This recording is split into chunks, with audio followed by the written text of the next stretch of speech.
शिवसेनेतील बंडानंतर उद्धव ठाकरेंच्या शिवसेनेतील अनेक आमदार खासदारांसह पदाधिकाऱ्यांनी देखील एकनाथ शिंदेंच्या शिवसेनेत प्रवेश करणं पसंत केलं। शिवाय विधानसभा निवडणुकीत महायुतीची सत्ता आल्यापासून हे प्रवेश मोठ्या प्रमाणात सुरूच आहेत। तर आगामी स्थानिक स्वराज्य संस्थांच्या निवडणुका आणि मुंबई महानगरपालिकेची निवडणूक डोळ्यासमोर ठेवून शिंदेंच्या शिवसेनेने ठाकरेंच्या अनेक पदाधिकाऱ्यांना पक्षात येण्याची ऑफर दिल्याचं बोललं जात आहे।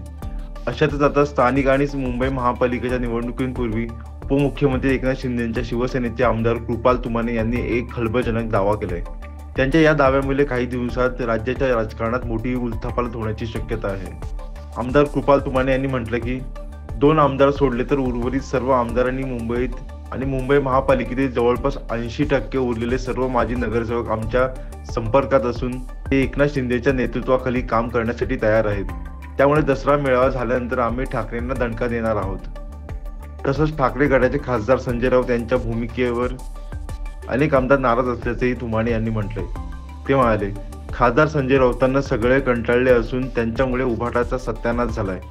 संजय राऊतांना सर्व कंटाळलेले आहे आणि त्या संजय राऊतामुळे त्या उभाटाचा सत्यानाश झालेला आहे आणि आता पूर्ण पक्ष नेस्तनाबूत होणार आहे। शिवसेनेसाठी दसऱ्याचा दिवस महत्त्वाचा असतो आणि या दिवशी पक्षाशी संबंधित अनेक मोठ्या घोषणा झाल्या आहेत, असं सांगत त्यांनी दसऱ्यानंतर शिवसेनेत मोठे पक्षप्रवेश होणार असल्याचंही यावेळी सांगितलं।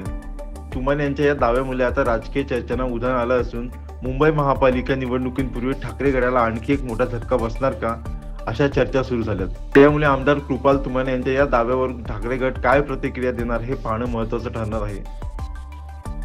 तसेच तुम्हाला याबद्दल नेमकं काय वाटतं, तुमची प्रतिक्रिया आम्हाला जरूर कळवा।